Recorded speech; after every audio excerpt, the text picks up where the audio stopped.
भक्तगणों, गीता का दूसरा अध्याय हिंदी में शेष भाग गीता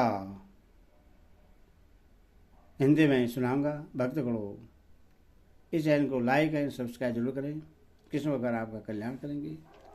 सुनिए, गीता हिंदी में सुनिए। कृष्ण भगवान बोलते हैं, संपूर्ण प्राणी के लिए जो रात्रि के समान है, उस नित्य ज्ञान स्वरूप परमानंद की प्राप्ति में स्थित प्रज्ञ योगी जागता है, और जिस नाशवान शारीरिक सुख की प्राप्ति में सब प्राणी जागते हैं, परमात्मा के तत्व को जानने वाले मुनि के लिए वह रात्रि के समान है।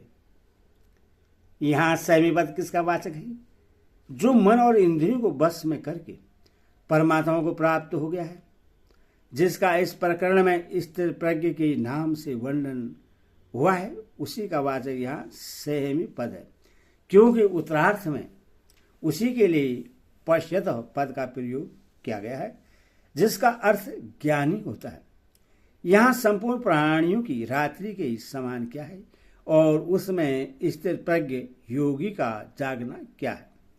अज्ञानी और ज्ञानियों के अनुभव में रात और दिन के सदृश अत्यंत विलक्षणता है।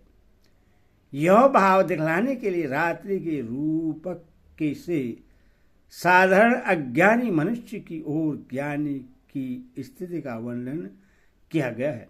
इसीलिए यहाँ रात्रि का अर्थ सूर्यास्त की बात होने वाली रात्रि नहीं है, किंतु जैसे प्रकाश से पूर्ण दिन को उल्लू अपने नेत्र दोष से अंधकारमय देखता है, वैसे अनादि सिद्ध अज्ञान के पर्दे से अंतकरण रूप नेत्रों की विवेक विज्ञान रूप प्रकाशन शक्ति के आवृत रहने के कारण अविवेकी मनुष्य स्वयं प्रकार नित्य बोध परमानंदमयी परमात्मा को नहीं देख पाते।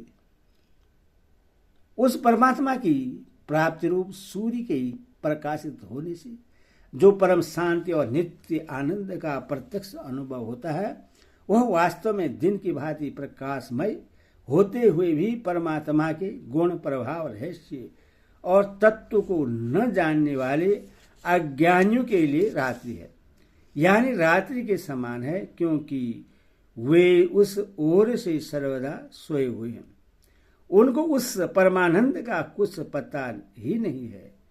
यह परमात्मा की प्राप्ति ही यहाँ संपूर्ण प्राणियों की रात्रि है। यहाँ रात्रि परमात्मा को प्राप्त संयमी पुरुषों के लिए दिन के समान है। स्थिर प्रज्ञ पुरुष का जो उस सच्चिदानंद घन परमात्मा के स्वरूप को प्रत्यक्ष करके निरंतर उसी में स्थित रहता है, यही उसका उस संपूर्ण प्राणियों की रात्रि में जागना है।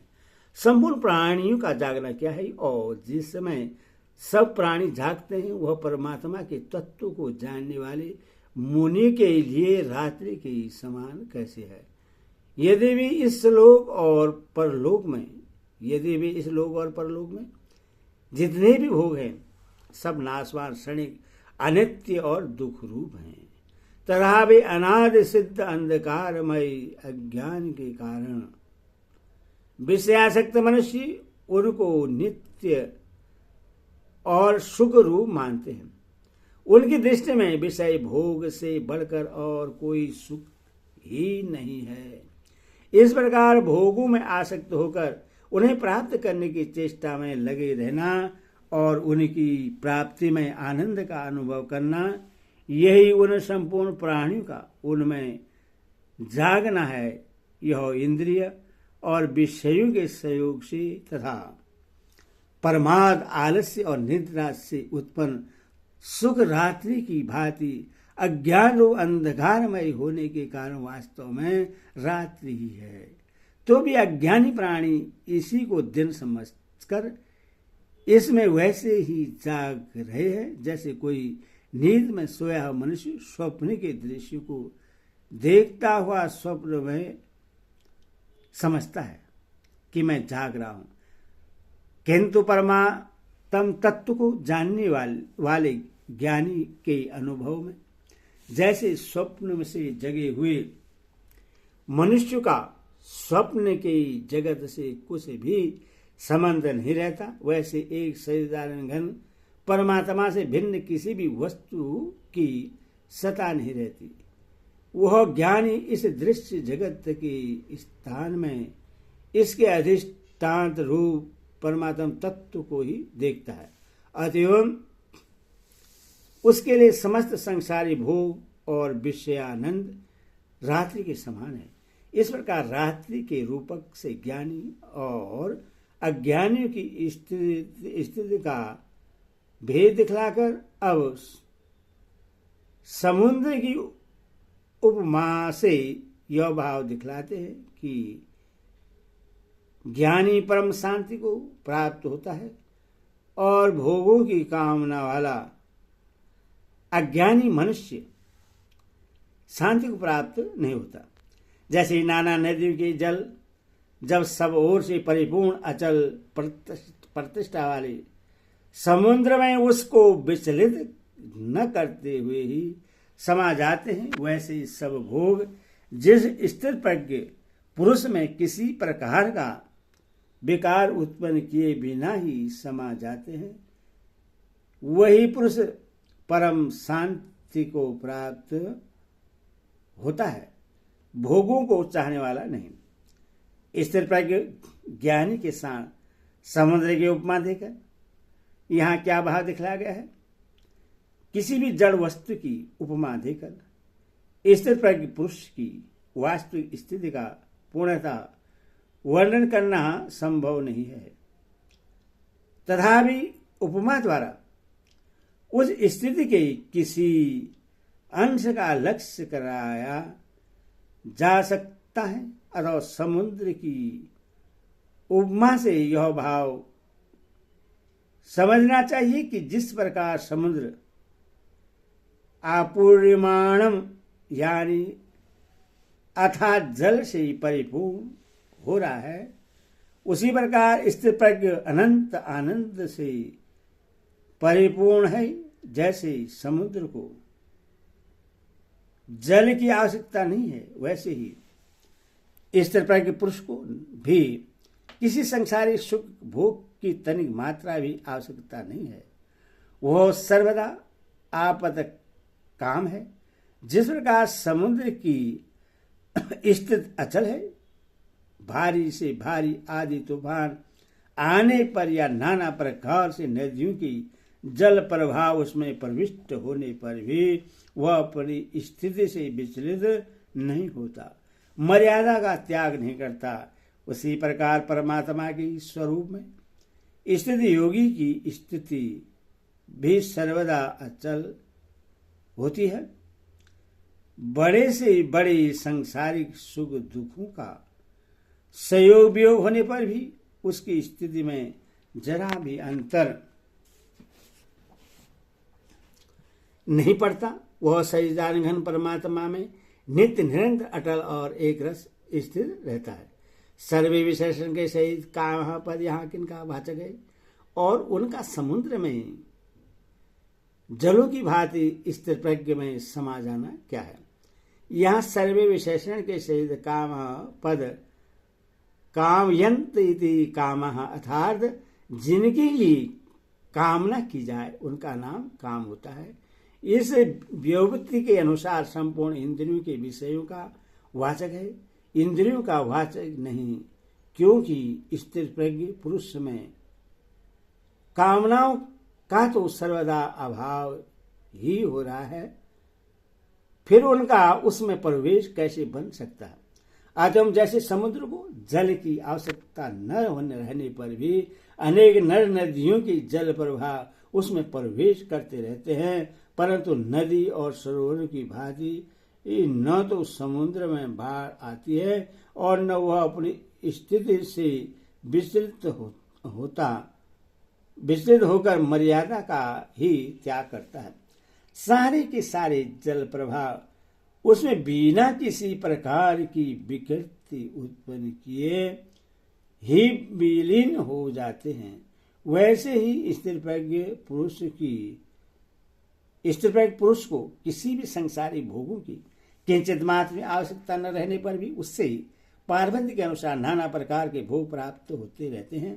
अर्थात उसके मन, बुद्धि और इंद्रियों के साथ पारबंध के अनुसार नाना प्रकार के अनुकूल और प्रतिकूल विषयों का संयोग होता रहता है, परंतु वे भोग उसमें हर्ष, शोक, राग, द्वेष, काम, क्रोध, लोभ, मोह, भय और उद्वेग या अन्य किसी प्रकार का कोई भी विकार उत्पन्न करके उससे उसकी अटल स्थिति से या शास्त्र मर्यादा से विचलित नहीं कर सकते। उनके सहयोग से उसकी स्थिति में कभी किंचित मात्र भी अंतर नहीं पड़ता। वे बिना किसी प्रकार का शोक उत्पन्न किए ही उसके परमानंदमय स्वरूप में तद्रूप होकर विचलित हो जाता है। यही उनका समुद्र के जलों की भांति स्थिर प्रज्ञ में समा जाता है। वही परम शांति को प्राप्त होता है। भोगों को चाहने वाला यदि इस कथन का क्या भाव है, इससे यह दिखलाया गया है कि जो उपयुक्त प्रकार से आपत काम है, जिसको किसी भी भोग की जरा भी आवश्यकता नहीं है, जिसमें समस्त भोग पारबंध के अनुसार अपने आप आकर विलीन हो जाते हैं, और जो स्वयं किसी भोग की कामना नहीं करता, वही परम शांति को प्राप्त होता है। भोगों की कामना वाला मनुष्य कभी शांति को नहीं प्राप्त होता, क्योंकि उसका चित्त निरंतर नाना प्रकार की भोग कामनाओं से विक्षिप्त रहता है, और जहां विक्षेप है वहां शांति कैसे रह सकती है। वहां तो पथ पथ पर चिंता, जलन और शोक ही निवास करते हैं।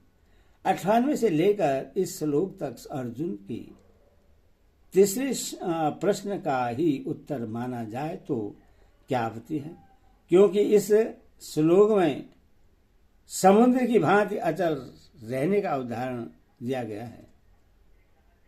तीसरे प्रश्न का उत्तर यहां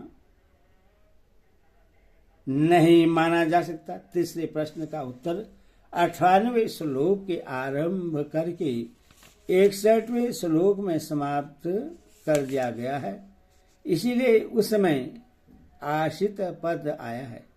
इसके बाद प्रसंगवश 62 और 63 श्लोक में विषय चिंतन से आसक्ति के द्वारा अधपतन दिखलाकर 64 श्लोक के चौथे प्रश्न का उत्तर आरंभ करके चरण पद से यह भेद स्पष्ट हो जाता है।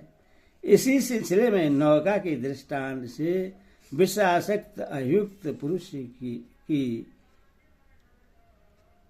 विस्तृत हुई इंद्रियों में से किसी एक इंद्रिय के द्वारा बुद्धि के हरण किए जाने की बात आई है। इसमें भी चरताम पद आया है। इसके अतिरिक्त इस श्लोक में सर्वे काम परवेशंति पदों से यह कहा गया है कि संपूर्ण भोग उसमें प्रवेश करते हैं। अक्रिय अवस्था में तो प्रवेश के सब द्वार ही बंद हैं, क्योंकि वहां इंद्रियां विषयों के संसर्ग से रहित हैं। यहां इंद्रियों का व्यवहार है, इसलिए भोगों का उसमें प्रवेश संभव है। उसकी परमात्मा के स्वरूप में अचल स्थिति है, परंतु व्यवहार में वह अक्रिय नहीं है। अतएव यहाँ चौथे प्रश्न का उत्तर मानना ही युक्त है। हरि ओम तत्सत, हरि ओम तत्सत।